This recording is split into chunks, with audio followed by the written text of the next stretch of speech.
Assalamualaikum warahmatullahi wabarakatuh. Ibu dan Bapak guru hebat, perkenalkan saya Akmarina Indah Rahmasari, CGP Angkatan 9 Kabupaten Garut. Berikut merupakan tugas demonstrasi kontekstual pada modul 3.1 mengenai praktik pengambilan keputusan oleh seorang pimpinan dalam suatu instansi melalui proses wawancara yang saya lakukan. Wawancara pertama. Kegiatan wawancara yang saya lakukan pertama yaitu dengan kepala sekolah dari SLB YKBC Kabupaten Garut. Berikut video wawancara yang saya lakukan. Ibu, terima kasih sebelumnya sudah meluangkan waktu untuk melakukan wawancara dengan saya. Saya Akmarina, Bu, CGP dari Angkatan 9 Kabupaten Garut. Ini mewawancari Ibu selaku Kepala Sekolah SLBC YKB terkait dengan pengambilan keputusan selama ini kebijakan Ibu selaku Kepala Sekolah. Nah, bukan selama ini Ibu selaku Kepala Sekolah mungkin sering Ibu yang mendapatkan masalah-masalah baik dari internal maupun dari eksternal. Nah, bagaimana langkah Ibu mengidentifikasi kasus-kasus yang selama ini kasus tersebut merupakan permasalahan antara bujukan moral itu yang sudah jelas salah benar gitu Bu ya, dengan yang merupakan itu sebuah dilema etika antara ini tetap benar gitu, ini tetap benar, tapi bagaimana keputusan Ibu dalam mengambil keputusan tersebut seperti itu. Baik, karena sebetulnya di sekolah, khususnya di sekolah Ibu sendiri, itu kalau mengenai kasus atau masalah itu kalau diurut emang banyak ya masalah. Nah, ada yang lebih pokok, bukan lebih pokok di sini, yang harus lebih serius ditangani. Contohnya dalam penanganan anak atau siswa, di mana di sini sering terjadi setiap menjelang tahun ajaran baru, yaitu tentang pembagian tugas, yaitu tugas guru dalam mengajar. Nah, di sini ada beberapa orang tua yang selalu komplain, ya, atau selalu mengusulkan, khususnya ke Ibu langsung, yaitu di mana anaknya itu tidak mau diganti oleh guru yang lain. Jadi kepinginnya misalkan dari kelas 4 kan sekarang anak naik ke kelas 5, nah, gurunya itu harus mau tetap yang kelas 4. Nah, sebetulnya itu menjadi dilema bagi Ibu sendiri misalnya. Nah, di sini Ibu memecahkannya, yaitu memberi pemahaman atau pengertian kepada orang tua siswa tersebut, di mana di sini semua guru tidak fokus memberikan pelayanan kepada satu anak. Di sini kan ada beberapa anak, apalagi beberapa karakteristik yang kondisi anak. Nah, di sini Ibu memberikan pemahaman. Memang orang tua itu benar ya, pinginnya karena mungkin tadinya anak itu tidak deket, udah nurut dengan guru tersebut. Nah, sekarang dipindahkan misalkan ke kelas yang lain, gurunya kan dirubah. Nah, itu menjadi setiap tahun ajaran itu pasti terjadi seperti itu. Nah, kalau khususnya bagi Ibu yang untuk menyelesaikan masalah ini, karena terjadi dari tahun ke tahun, apalagi anak di SMP itu kan dari kelas 1 sampai SMA masih di sini tempatnya. Nah, Ibu memberikan penjelasan kepada orang tua dengan mengadakan rapat atau dengan mengadakan ngobrol langsung dengan orang tua tersebut, kalau pergantian itu bukan berarti untuk memisahkan guru dengan anak, tapi ini untuk lebih anak itu bisa bersosialisasi atau bisa lebih bukan mendekat, bisa menerima guru ini misalkan tadinya pelayanannya seperti ini, guru ini pelayanannya seperti ini.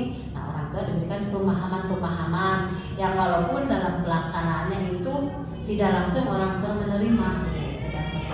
Mereka terutama ada beberapa orang tua yang menginginkan gurunya tetap itu, kadang selama di tahun ajaran baru atau dimasuk tahun ajaran baru mereka tidak masuk. Terus kendalanya ya dengan cara kita tadi disebutkan pendekatan, atau anaknya tersebut tidak masuk dengan menelpon orang tuanya, apa alasannya, ya berbagai macam alasan diberikan orang tua. Nah, saya khususnya Ibu yaitu memberikan penjelasan juga kepada orang tua untuk cobalah tidak masuk full gitu, misalkan dalam seminggu masuk 2 atau 3 kali, kalau misalkan itu mungkin. Jadi sekalian dengan orang tua di rumah juga memberikan pengertian kepada anak tersebut.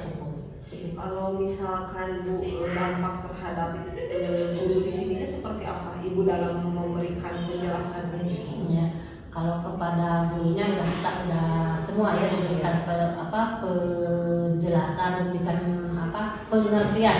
Kalau kita memberikan pelayanan pendidikan kepada anak itu harus dengan berbagai macam metode. Misalkan mungkin aja faktor orang tua tidak mau, faktor anaknya juga tadinya tidak mau. Nah, guru yang bersangkutan yang sekarang ditugaskan untuk mengajar anak tersebut, misalkan harus pendekatannya seperti apa, coba dilakukan trik-trik atau cara-caranya untuk melakukan pendekatan kepada anak. Hal-hal lain yang selama ini Ibu anggap sebagai tantangan Ibu sebagai seorang kepala gitu Bu dalam memutuskan suatu keputusan, apa Bu, ada tidak? Kalau tantangan ada ya, apalagi menyangkut kondisi dari guru ya, mungkin itu yang beda-beda kan ya, karakter dari pembimbing atau guru itu juga ya. Nah, itu kadang menjadi tantangan yang sangat berat bagi Ibu. Tapi alhamdulillah di sekolah lingkungan SLBC YKB untuk guru-gurunya sangat profesional dan sangat mendukung setiap ada kegiatan-kegiatan. Walaupun ya adalah satu atau gitu, mungkin itu menjadikan tantangan bagi Ibu. Tapi alhamdulillah dengan kita memberikan pengertian kalau ini sebagai tugas yang harus kita lakukan. Berarti Bu, kalau selama ini contoh permasalahan selain tadi orang tua, ada tidak contoh permasalahan yang memang itu menyangkut misalkan satu individu dengan satu kelompok misalkan yang saling bertentangan, tapi ternyata setelah Ibu analisis kedua-duanya itu benar gitu Bu, benar dengan perspektif subjektifnya masing-masing gitu. Kalau itu Enggak, contohnya aja Bu. Contohnya ada yang kalau kita melaksanakan gini aja kan ya. Kalau kita sekarang ada kegiatan-kegiatan ya, mungkin dari pihak guru yang ini ada kegiatan di keluarganya, sementara di sekolah harus kita laksanakan. Kalau dalam hal kepentingan yang sangat-sangat itu, Ibu juga memberikan pengertian yang boleh gitu. Nah juga dalam kegiatan kalau kita contoh lagi nih, kalau kita mengadakan kegiatan sampai sore, nah kalau khususnya yang PNS kan pulang jam 4 sampai itu nggak jadi masalah ya. Tapi yang bagian PNS kadang gelisah gitu. Nah di sini Ibu memberikan pengertian juga kepada guru, walaupun bukan pengertian di sini, ini kan untuk kebersamaan, untuk habis sekarang tugas-tugas yang kan itu kan lebih banyak. Di sini ada yang juga paham, ada yang belum. Nah ini yang paham memberikan penjelasan kepada yang belum ya harus mengikuti gitu, walaupun kita pulang misalkan jam 4 lebih ya itu kan tidak tiap hari, tapi kan ini untuk tugas yang harus kita laksanakan.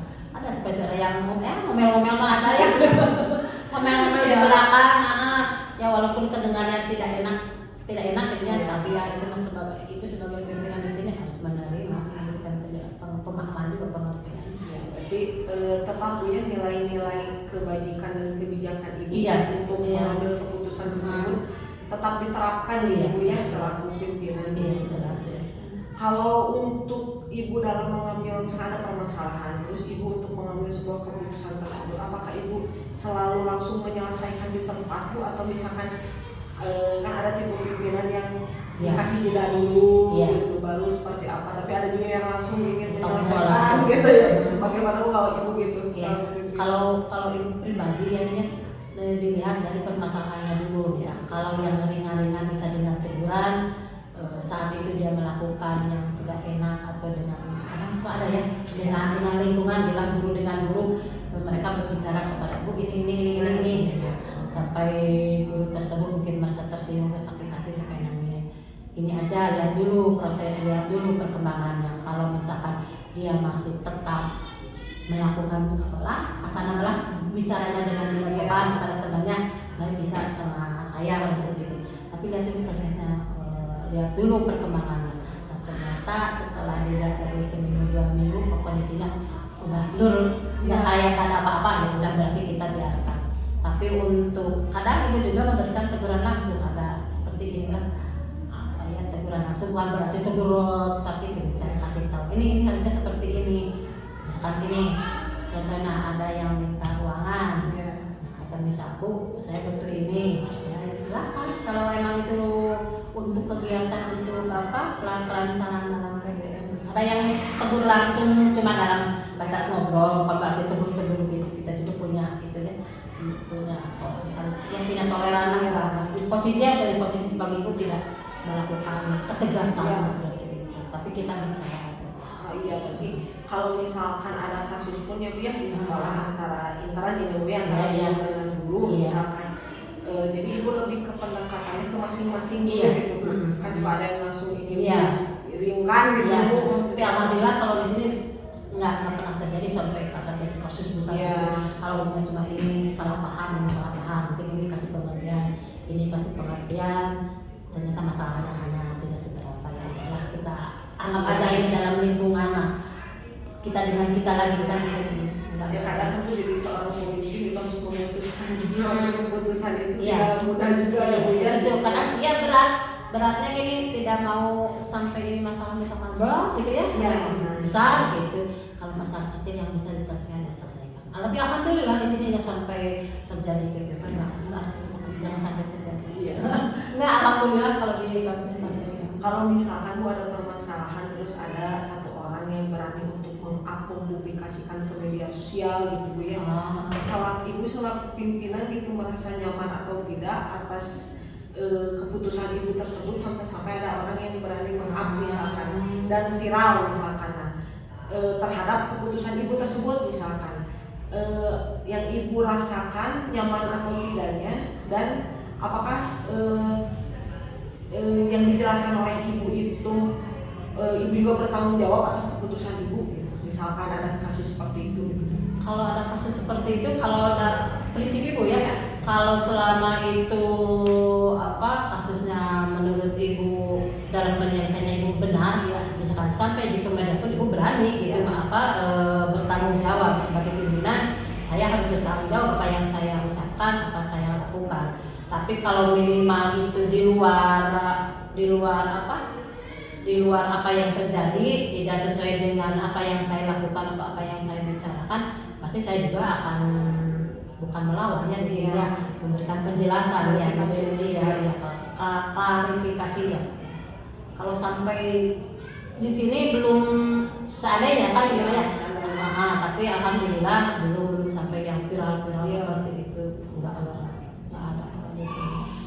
Walaupun yang karena kan kadang itu keputusan suatu pimpinan itu menjadi sensitif juga gitu ya terhadap satu pihak, padahal kedua-duanya sama-sama merasa benar dalam hal ini gitu kan. Ada kasus-kasus gitu, tapi tidak sampai viral. Kalau di lingkungan intern ada, contohnya ini guru ini. Akan ibu sebagai pimpinan kadang juga karena posisi di sini semua seusia ya, tidak dengan tugas yang lebih tegas, tidak, kita ya udah asal nama udah pada berusia ya, harus saling mengerti, harus saling memahami gitu. Jadi Bu, hal yang selama ini ibu anggap efektif gitu dalam pengambilan keputusan apa Bu?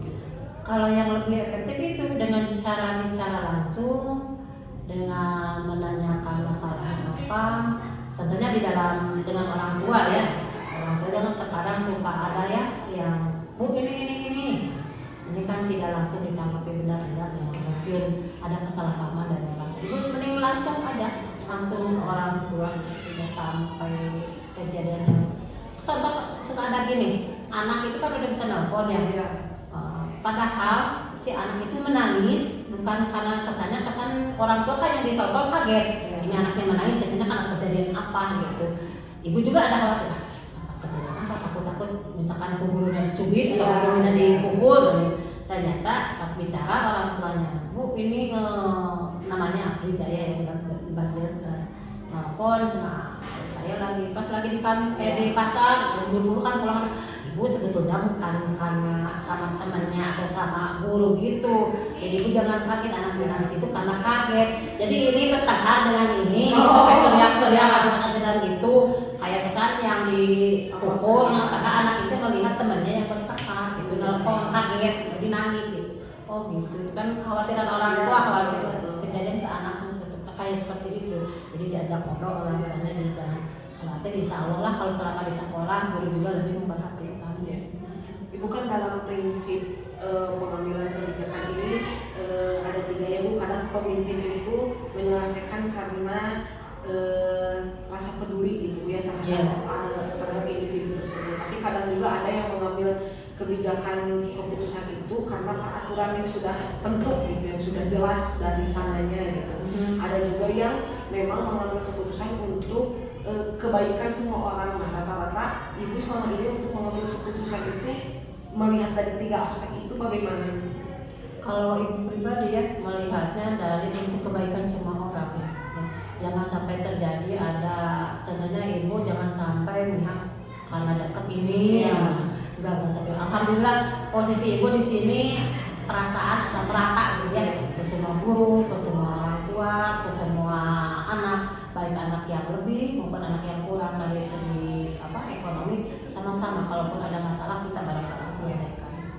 Kalau keputusan ibu gitu selama ini dan kedepannya, apakah selalu mempertimbangkan juga nilai etika dan moralnya tidak begitu?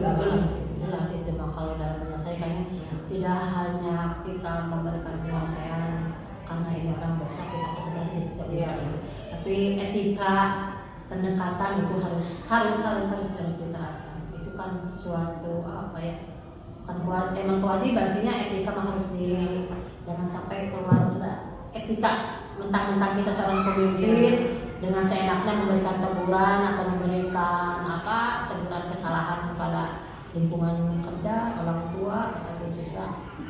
Jadi etika yang lebih diutamakan. Terakhir mungkin Bu, jadi selama ini ibu sebagai seorang pemimpin gitu, pembelajaran apa Bu yang ibu dapatkan dari selalu mengambil sebuah keputusan dalam memimpin suatu instansi ini Bu? Ya, jelas kalau ibu sebagai kepala sekolah di sini dalam mengambil keputusan sangat memberikan kedewasaan ke ibu ya. Dan selama ini ibu kalau ada itu kadang suka dengan emosi, tapi sekarang mah lebih ke kedewasaan dan ya. Apalagi yang di sini kan yang dihadapi guru-guru, orang tua, terus siswa tidak semena-mena ibu sebagai pemimpin bisa melakukan apa-apa enggak. Jadi lebih ke tumbuh kedewasaan gitu ibunya dalam mengambil sikap ataupun dalam berbicara gitu menghadapi lingkungan. Lebih ke kedewasaan dan bertanggung jawab yang lebih berat tanggung jawab sebetulnya. Tanggung jawab bukan beban ada sih ya.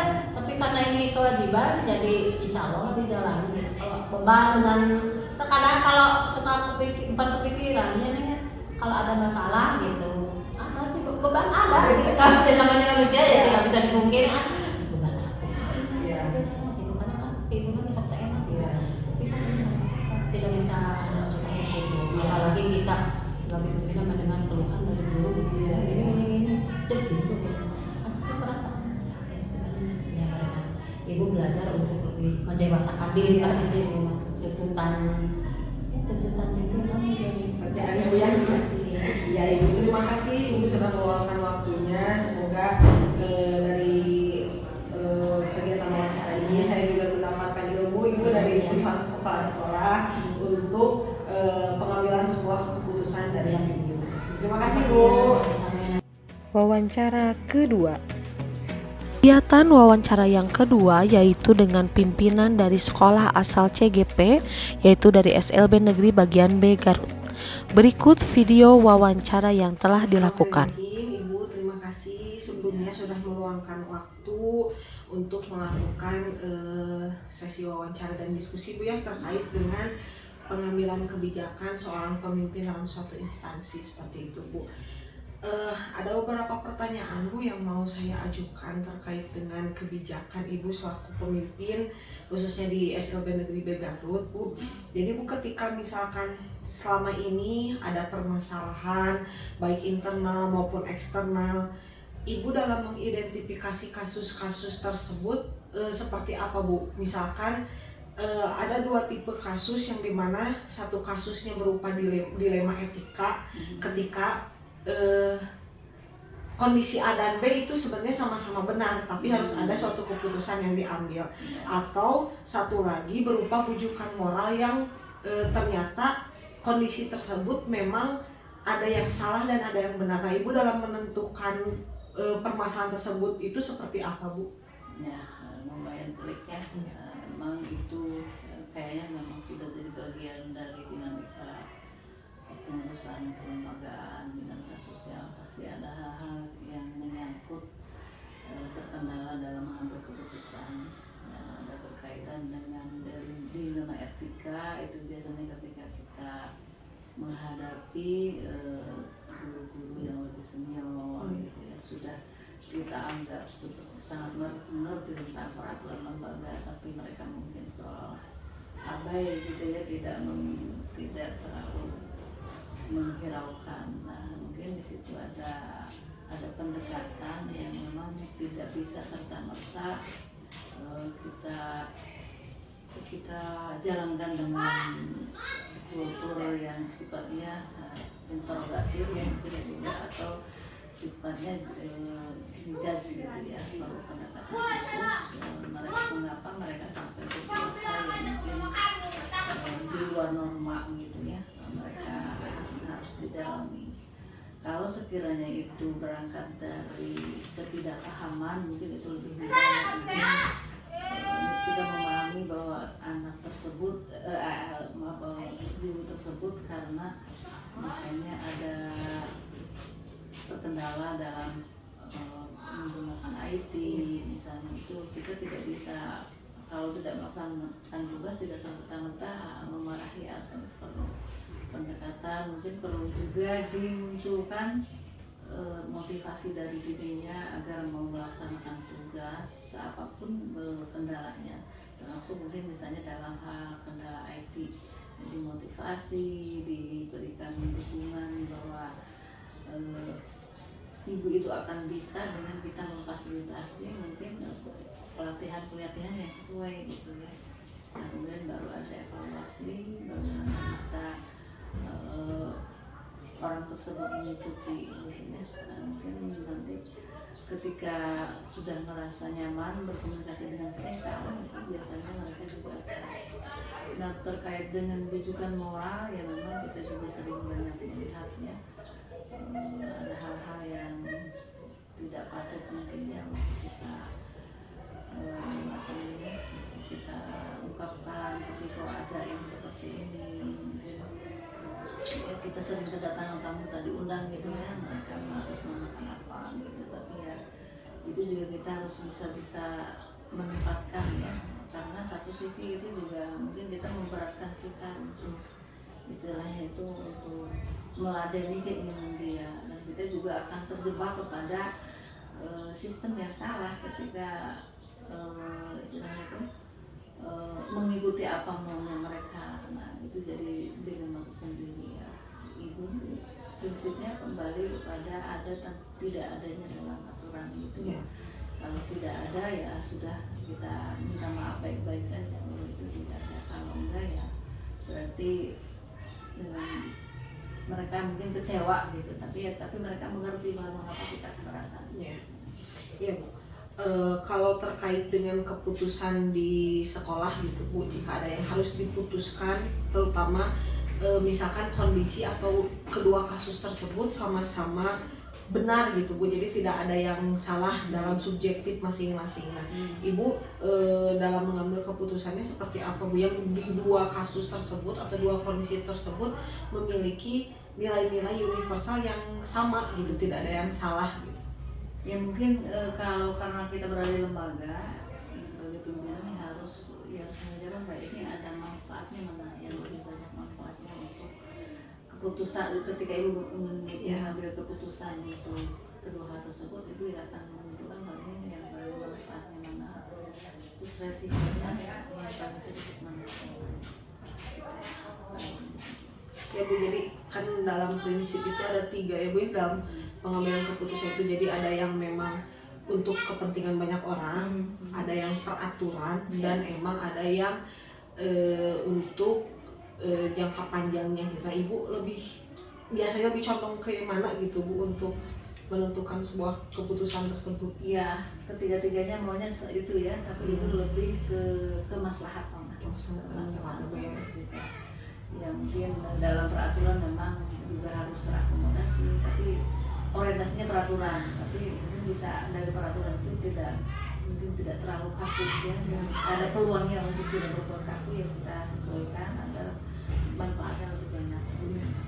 Nah Bu, untuk langkah yang selama ini Ibu ambil, biasanya Ibu ada langkah yang prosedur yang sudah biasa Ibu tempuh nggak? Misalkan dalam pengambilan keputusan tersebut Ibu selalu misalkan ada 2 kasus yang berbeda, Ibu analisis dulu atau seperti apa biasanya prosedurnya? Ya biasanya kalau ibu sih ketika ada aduan biasanya ibu tidak terlalu reaktif dulu, tidak reaktif dulu pada siapapun, dan ibu bertindak juga lurus saja dulu. Nanti kita mendengar juga persepsi orang bagaimana, tapi kita juga tidak reaktif dengan pengaduan-pengaduan. Kita nanti memutuskan apa yang menurut kita benar gitu ya untuk diselesaikannya seperti apa. Ya, biasanya kita mengkomportir berita itu dengan tanpa istilahnya itu memberikan celah untuk saling mencela lah. Jadi istilahnya mungkin bisa didudukan bahwa masalahnya seperti apa, terus jadi dikasih pemahaman secara langsung tanpa harus mempermalukan bahwa dia berbuat salah gitu. Nanti dia mengerti bahwa oh saya salah gitu. Oh iya. Berarti Bu, yang Ibu anggap efektif dalam pengambilan keputusan ini apa saja Bu? Ya harus tahu watak dari masing-masing, ya tahu watak masing-masing orang. Terus juga mungkin ibu menganggap bahwa semuanya sudah dewasa, sudah tahu peraturan gitu, jadi kuncinya. Jadi ibu berprasangkanya ke situ. Patokannya bahwa ketika orang diajak bicara bahwa semua orang sudah tahu. Gitu. Baru setelah nanti ada konfirmasi, ya kita luruskan apa yang dia belum pahami sehingga dia jadi paham. Ada nggak Bu tantangan selama ini dalam pengambilan keputusan Ya. dalam dilema etika dalam diri Ibu Ya gitu? lumayan banyak ya gitu, antara lain seperti itu. Mungkin ketidaran guru yang misalnya sudah lama berkali-kali diperingatkan tapi masih tidak hadir. Nah itu juga perlu pendekatan lagi gitu. Dan mungkin akhirnya memang kepada kita setelah lupa kembali ke peraturan. Ya, kalau kita menurut perasaan kan tidak Ya, intuisi ya Bu ya. jadi akhirnya kita ke peraturan bahwa diperkenalkan kembali, kalau memang diingat kembali bahwa ini aturannya seperti ini, mau gimana kalau seperti itu. Kalau ada penyadaran alhamdulillah, kalau misalnya menantang ya berarti dia harus konsekuensi dengan peraturan itu. Oh iya. Ya, berarti jika dirunutkan mungkin Ibu lebih ke mencari dulu manfaat untuk semuanya, tapi jika misalkan keputusan tersebut pada akhirnya tidak bisa dimengerti oleh yang bersangkutan gitu, lalu ke peraturan ya Bu ya, ujungnya gitu. Kalau untuk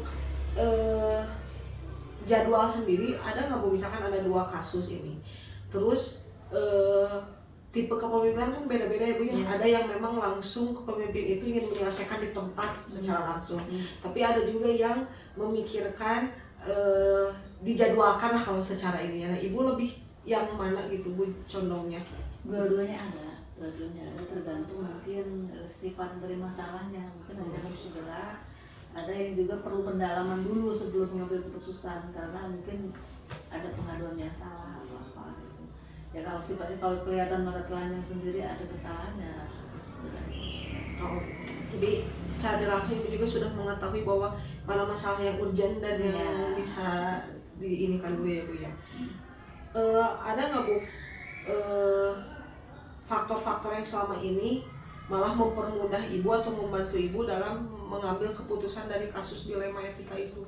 Ya mungkin kerjasama dengan kemarin dengan tim manajer dengan teman-teman guru lainnya gitu, untuk sama-sama saling memberikan masukan terhadap masalah gitu ya. Kita juga tidak bisa memveto sendirian sebelum adanya masukan dari teman-teman, takutnya apa-apa yang kita putuskan itu tidak objektif gitu.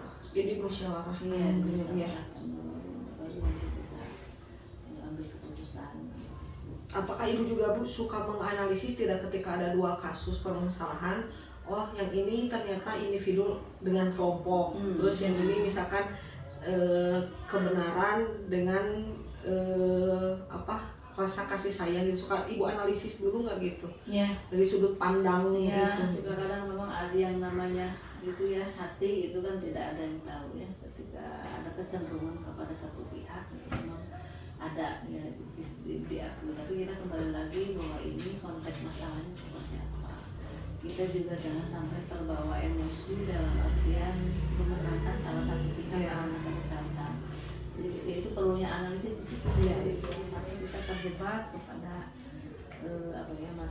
memperuncing masalah karena kita terlalu condong kepada satu hal.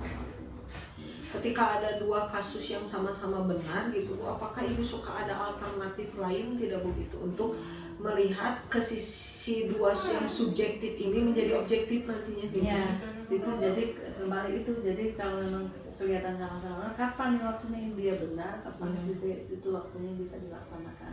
Misalnya ada si A mengusulkan apa, tapi sama-sama bermanfaat. Iya. Nah itu mungkin nanti timingnya yang waktunya ya, Bu ya. Jadi Bu, terakhir dari yang semua telah disampaikan, pembelajaran apa yang menurut Ibu sebagai seorang pemimpin ini dapat Ibu ambil atau Ibu petik dari pengalaman Ibu untuk memutuskan suatu permasalahan dalam dilema etika gitu? Ya, yang pertama mungkin adalah bersabar mencari informasi, sabar mengambil keputusan, ya sabar ketika ada reaksi gitu ya. Mungkin salah juga kadang-kadang sudah kita sebenarnya ada kesalahan memutuskan, ya mungkin kita harus ya, introspeksi. Mungkin apa yang sudah kita lakukan memang salah gitu ya, atau mungkin nanti kita bermusyawarah baik gimana, nanti juga ada masukan lagi kan. Jadi jangan terlalu cepat menjudgment, tapi kalau misalnya sudah jelas duduk masalahnya ya kita langsung diluruskan. Bu, terima kasih sebelumnya sudah meluangkan waktunya untuk melakukan wawancara. Semoga apa tadi juga yang Ibu sampaikan kepada saya dapat menjadi cerminan juga bagi saya gitu, untuk kedepannya dapat sama-sama mempelajari mengenai pengambilan keputusan dalam nilai-nilai kebajikan. Setelah melakukan kegiatan wawancara dengan kedua pimpinan, CGP melakukan analisis dan refleksi dari kedua jawaban tersebut. Pada isi, ada hal-hal yang menarik yang muncul pada saat wawancara. Pertama yaitu bahwa keterampilan pengambilan keputusan yang dilakukan sebenarnya sudah memuat 3 unsur, yaitu mempertimbangkan nilai-nilai kebajikan, bertanggung jawab atas apa yang diputuskan, serta keberpihakan kepada murid. Dalam pengambilan keputusan, kepala sekolah yang bersangkutan selalu memberikan pemahaman dan melakukan diskusi dengan pihak-pihak tersebut akan nanti keputusan yang akan diambilnya. Dari hasil analisis, sebetulnya kedua jawaban tersebut dalam pengambilan keputusan dilema etika sudah memakai prinsip 3 resolusi, terutama menitik beratkan pada berpikir berbasis hasil akhir dengan tujuan kebermanfaatan bersama. Selanjutnya, ada persamaan maupun perbedaan dari hasil wawancara di antara dua pimpinan. Yang pertama, persamaan ketika kedua pimpinan pada saat pengambilan keputusan selalu menganalisis terlebih dahulu pokok permasalahan, melihat siapa saja yang terlibat, mengumpulkan terlebih dahulu fakta yang relevan dari kedua nilai yang bersinggungan, selanjutnya memutuskan apakah kebijakan yang akan diambil. Sedangkan perbedaannya yaitu dalam membuat opsi trilema. Salah satu pimpinan menjadikan rujukan aturan tersebut menjadi opsi terakhir yang diambil ketika suatu pengambilan keputusan sudah tidak bisa berpengaruh pada diri seseorang yang bermasalah. Selanjutnya, rencana ke depan dari para pimpinan dalam pengambilan keputusan yang mengandung unsur dilema etika serta mengukur efektivitas pengambilan keputusan tersebut, yaitu dengan melakukan koordinasi serta diskusi dengan yang terlibat dalam situasi tersebut, maupun meminta saran pada para tim di sekolah. Sehingga para pemimpin tidak semena-mena membuat keputusan secara pribadi, tetapi melalui prosedur yang ditempuh. Selain itu, mereka tidak tergesa-gesa melalui judgement kepada yang bersangkutan. Adapun cara mengukur efektif tidaknya keputusan yang telah diambil, yaitu dengan melihat dari dampak yang ada setelah mereka memutuskan kebijakan tersebut. Selanjutnya, bagaimana CGP sendiri menerapkan pengambilan keputusan dilema etika pada lingkungan di sekitar CGP, pada murid-murid, pada kolega guru-guru lainnya, dan kapan CGP akan menerapkannya.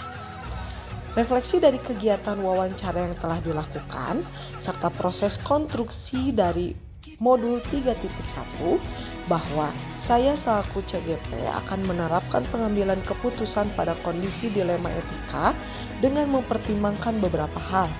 Selain prosedur yang dilaksanakan, prinsip dan paradigma dilema etika sudah tentu mempertimbangkan kondisi lingkungan dan mengedepankan nilai-nilai kebajikan, rasa tanggung jawab yang tinggi, integritas pada instansi dan akan keputusan yang diambil serta keberpihakan kepada kebutuhan dan kondisi siswa. Selain itu, pentingnya menganalisis nilai-nilai yang bersinggungan serta pokok dari permasalahan tersebut sehingga tidak cepat-cepat melakukan judgement kepada seseorang. Melihat dari dua kondisi yang sama-sama benar dan subjektif untuk menjadi objektif. Dan saya akan menerapkan sesegera mungkin ketika ada permasalahan yang perlu saya selesaikan sesuai dengan tupoksi saya di lingkungan tersebut. Dari video tersebut, secara teknis saya sudah mengujinya, mengkaji dan menganalisis hasil wawancara yang dilakukan, kemudian menyajikannya dalam bentuk video. Adapun waktu proses wawancara pada video ini sudah dikemas semaksimal dan seefektif mungkin untuk menggali informasi yang esensial yang berhubungan dengan panduan pertanyaan dan pengambilan keputusan para pimpinan yang bersangkutan. Dari kegiatan wawancara pada tugas demonstrasi kontekstual 3.1 ini dapat disimpulkan bahwa gaya kepemimpinan setiap pemimpin itu berbeda. Beliau memiliki perspektif masing-masing dalam langkah pengambilan keputusan pada kasus dilema etika di instansi masing-masing. Adapun persamaan yang dapat diambil yaitu dari segi teknis pengambilan keputusan, di mana keduanya selalu memakai pendekatan serta berdiskusi, musyawarah mufakat sebelum membuat keputusan. Langkah dalam pengujian dan pengambilan keputusan sebetulnya sudah diterapkan oleh masing-masing pimpinan secara teknis. Adapun prosesnya terkadang tidak sistematis dilakukan. Pengambilan keputusan pada dilema etika ini berdampak pada kedewasaan seorang pimpinan dalam memimpin suatu instansi.